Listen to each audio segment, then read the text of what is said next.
नमस्कार दोस्तों। तो आज हम देख लेते हैं सुप्रीम कोर्ट, यानी discuss the original jurisdiction of the supreme court. Supreme court में सिविल केसेस में अपील, क्रिमिनल केसेस में अपील और उसकी ओरिजिनल जुरिडिक्शन क्या है, वो कौन कौन से मैटर सुन सकता है और कौन से मैटर नहीं सुन सकता है। तो ये सब चीज़ें हम देख लेते हैं इंडियन कॉन्स्टिट्यूशन में क्या इनका प्रोविज़न है। कोशिश करेंगे 7 से 8 मिनट में। कुछ स्लाइड्स हैं, कुछ नोट्स आपके लिए बना रखे हैं, आप पॉज करके उनको राइट डाउन कर सकते हैं।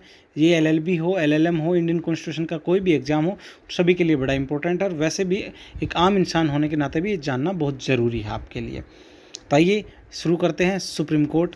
तो सुप्रीम कोर्ट का इंडियन कॉन्स्टिट्यूशन में आर्टिकल 124 है, जिसमें अपॉइंटमेंट ऑफ द जजेस की बात की गई है। तो 124 जो आर्टिकल है वहीं से स्टार्ट हो जाता है सुप्रीम कोर्ट। अब इसकी मैं बात कर रहे हैं हम इसकी जुरिडिक्शन की। तो supreme court is the apex court of India. India का सबसे बड़ा कोर्ट है। इसको कस्टोडियन ऑफ द कॉन्स्टिट्यूशन कहा जाता है, प्रोटेक्टर ऑफ द कॉन्स्टिट्यूशन कहा जाता है। ठीक है, सबसे सुप्रीम कोर्ट है वो इंडिया का सबसे बड़ा कोर्ट है, सबसे लास्ट कोर्ट है। ठीक है, इसका जो ये लास्ट फाइनल अपीलाइट कोर्ट है। और jurisdiction of the supreme court में भी स्टडीड तो कैसे, तो कोर्ट ऑफ द रिकॉर्ड। तो आर्टिकल 129 जो मेक्स जो है, तो article 129 makes the supreme court a court of record. जो आर्टिकल 129 है वो कहता है कि सुप्रीम कोर्ट है वो कोर्ट ऑफ रिकॉर्ड है। क्यों है? क्योंकि इसका इसका रिकॉर्ड, जो डिसीजन है इसके, वो बिल्कुल रिकॉर्डेड फॉर्म में रखे जाते हैं, जिनको जो प्रेसिडेंट के लिए प्रेसिडेंट के रूप में काम करते हैं। जब भी कोई मैटर होता है वो उससे पहले सुना गया है तो वो उसका डिसीजन बाइंडिंग होता है सभी स्टेट कोर्ट्स पे, हाई कोर्ट्स पे। ठीक है, तो बिल्कुल ये है। अब देखिए, तो decision and proceeding are in writing and are kept in custody so that they may have as a president for the subordinate court. बिल्कुल, जो जितने भी हाई कोर्ट है और उनके नीचे जो सबॉर्डिनेट कोर्ट है, उन सब पे इसके जो डिसीजन है वो बाउंड है हाई कोर्ट और उनके सबॉर्डिनेट कोर्ट मानने के लिए प्रेसिडेंट के रूप में इनके रखे जाते हैं। उसके बाद it has the power to punish the contempt of court. बिल्कुल, सुप्रीम कोर्ट के पास में पावर है कि कंटेम्प्ट ऑफ कोर्ट, जो कंटेम्प्ट ऑफ कोर्ट एक्ट है 1971, उसके तहत कंटेम्प्ट ऑफ कोर्ट का मामला हो सकता है और उसके लिए पनिशमेंट दे सकता है। तो कंटेम्प्ट ऑफ कोर्ट 2 टाइप के हो गए, एक सिविल होता है, एक क्रिमिनल होता है। तो सिविल क्या होता है?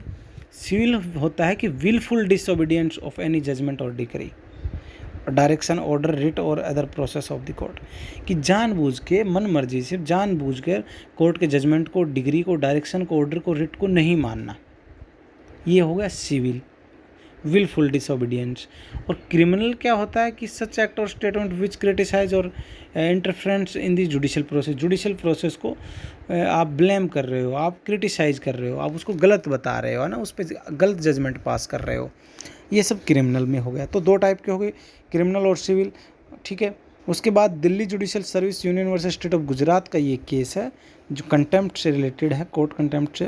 तो supreme court held this supreme court has the right to punish not only for its contempt but also for the contempt of the subordinate court।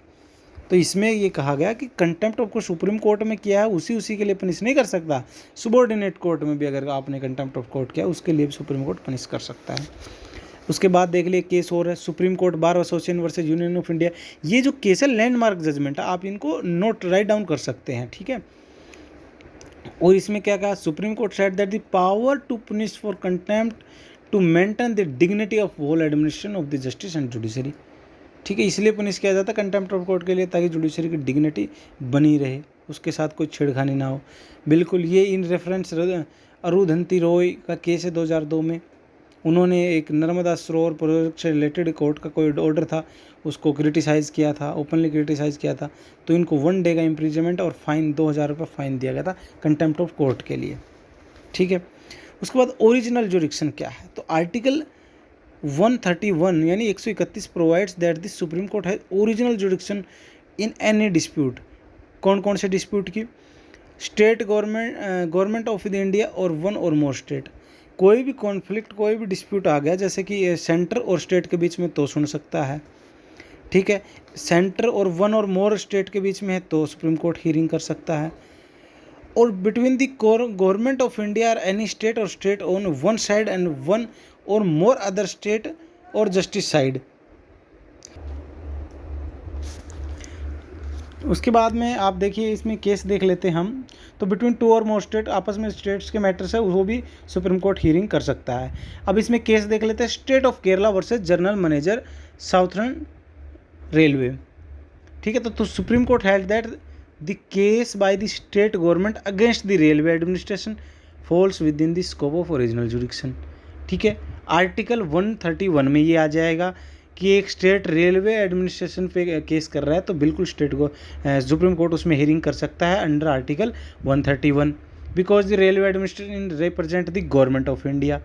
तो जो भी बॉडी जो है रेलवे है, जैसे इसरो है, जैसे और भी जितने भी कॉरपोरेट वर्ल्ड है, तो जो इंडियन गवर्नमेंट को रिप्रेजेंट कर रहे हैं उनके खिलाफ अगर केस करता है स्टेट, तो बिल्कुल जैसे कि नहर के कुछ प्रोजेक्ट्स वगैरह है, डैम वगैरह है, तो उन सब के खिलाफ अगर जाता है तो वो सुप्रीम कोर्ट उसको हियरिंग कर सकता है।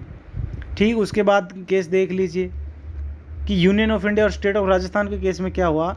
उसमें कह रहा है कि this suit for compensation by the state against the centre under section 80 of railway act was not held to be the suit under article 31। इसमें रेलवे एक्ट में एक इसका सेक्शन 80 के अंदर एक सूट डाला गया, स्टेट गवर्नमेंट कंपनसेशन की डिमांड कर रही है सेंट्रल गवर्नमेंट से, उसमें नहीं माना गया। तो कौन से मैटर है, अब मैंने बता दी मैटर, तो कौन कौन से जो डिस्प्यूट है वो इसका हियरिंग ओरिजिनल जुडिक्शन के ही अंडर आएगा, और कौन से की नहीं आएगा। तो dispute arising out of any treaty, agreement, covenant, engagement, सनद और अदर सिमिलर इंस्ट्रूमेंट।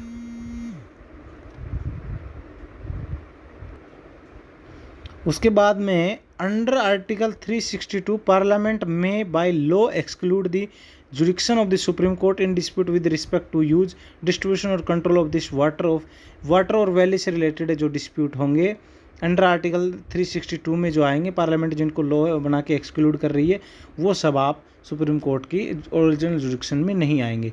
ठीक है, उसके बाद कौन से कि matter refer to the finance commission under article 280, तो 280 के अंडर जो फाइनेंस से रिलेटेड जो मैटर है वो नहीं आएंगे।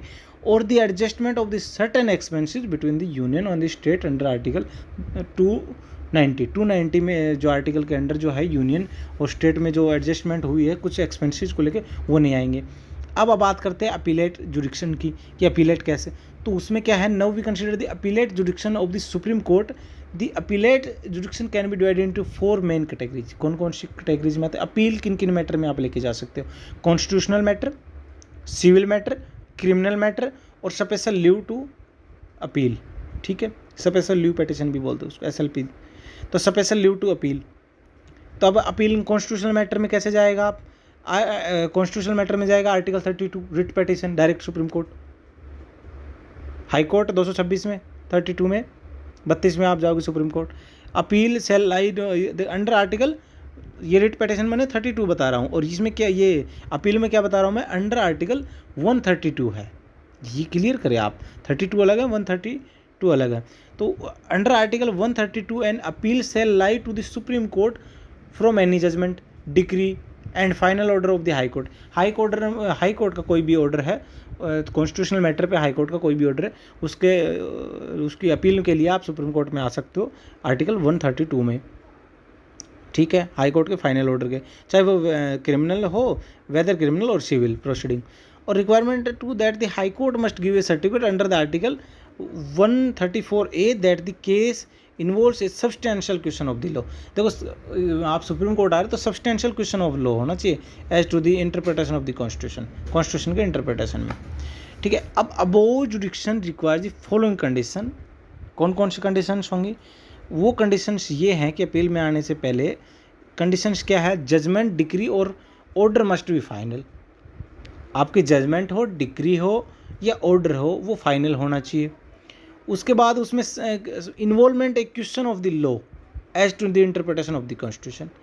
सब्सटेंशियल क्वेश्चन ऑफ लॉ जरूर होना चाहिए डिस्प्यूट में, और such question must be substantial, तो वही सब्सटेंशियल क्वेश्चन ऑफ लॉ। और high court must issue a certificate of this intention. High court अपनी इंटेंशन की एक सर्टिफिकेट इश्यू कर दे। अब Krishna Swami versus council of the character accountable chartered accountant का एक केस है। तो Patna high court held that the appeal to supreme court requires the appealable order must be final. जो ऑर्डर आप अपील में लेके जा रहे हो वो ऑर्डर फाइनल होना चाहिए हाई कोर्ट का। ठीक है, टिन वर्सेज एडमिनिस्ट्रेशन का ये एक केस और भी है। उसके बाद आज आप आ जाइए अपील इन सिविल केसेस। ठीक है, ये आप देख लीजिए टिन वर्सेज एडमिनिस्ट्रेशन का, ये आप पॉज करके वीडियो को इसका स्क्रीनशॉट ले ले। उसके बाद अपील इन सिविल केसेस है। तो according to section 133 of the Indian constitution, a appeal shall lie to the Supreme Court from any judgment, decree, final order and civil proceeding of the High Court। तो same वही रहेगा constitutional matter वाला system. क्या कि आपका जो decree है, judgement है या फाइनल ऑर्डर है, वो हाई कोर्ट का होना चाहिए और वो बिल्कुल अपीलेबल होना चाहिए, फाइनल जजमेंट होना चाहिए वो। ठीक है, उसके लिए यही कंडीशन है कि जजमेंट, डिग्री और ऑर्डर जो है वो आपका मस्ट बी फाइनल होना चाहिए। ठीक है, और सच जजमेंट, डिक्री और order must be pass in a civil proceeding. Civil matter है तो सिविल अपील होगी तो सिविल मैटर से रिलेटेड होना चाहिए, और उसमें क्या इन्वॉल्व होना चाहिए, substantial question of the law होना चाहिए। और उसके बाद ये opinion of the high court is said question needs to decided by the supreme court. High court की ओपिनियन होनी चाहिए कि इस क्वेश्चन को सुप्रीम कोर्ट डिसाइडेड करे। ठीक है, तो now the amount of subject matter is not important to for the appeal of the supreme court. Earlier the amount should have been at least rupees 20,000। Now the question must be substantial and general importance. तो आगे एक limit कोई decide नहीं की गई है, लेकिन at least 20,000 का मैटर जरूर होना चाहिए, है ना। और सबसे जो मेन जो है प्रोविजन वो यही है कि question must be substantial and general importance. इसके कुछ केसेस है, जैसे कि MSITI limited versus Siemens public communication network limited का है। और इसमें क्या कहा, supreme court held that a direct appeal impossible even when alternate remedies available. Direct मत आइए, अगर आपके पास अल्टरनेट रेमेडी अवेलेबल है तो आप डायरेक्ट पहले हाई कोर्ट जाइए, डायरेक्ट सुप्रीम कोर्ट ना आए। और several times it has been question that whether any argument और fact be presented for the first time before the supreme court. ठीक है, ये क्वेश्चन है। तो इसमें ये और भी केसेस है, TK पंडित वर्सेस PK चटर्जी है, AS अय्यर वर्सेस बाल सुब्रमण्यम का जो केस है। अब क्रिमिनल मैटर का according to the article 134 of Indian constitution, an appeal lies to the supreme court from any judgment, final order और सेंटेंस। ठीक है, इसमें डिग्री नहीं होगा क्योंकि डिग्री सिविल केसेस में होती है, सेंटेंस क्रिमिनल केसेस में होता है। In a criminal proceeding of a high court. ठीक है, तो हाई कोर्ट में दो तरीके से क्रिमिनल मैटर की प्रोसीडिंग चलती है। तो ये था आपका सुप्रीम कोर्ट में अपील में जुडिक्शन और ओरिजिनल जुडिक्शन। ठीक है।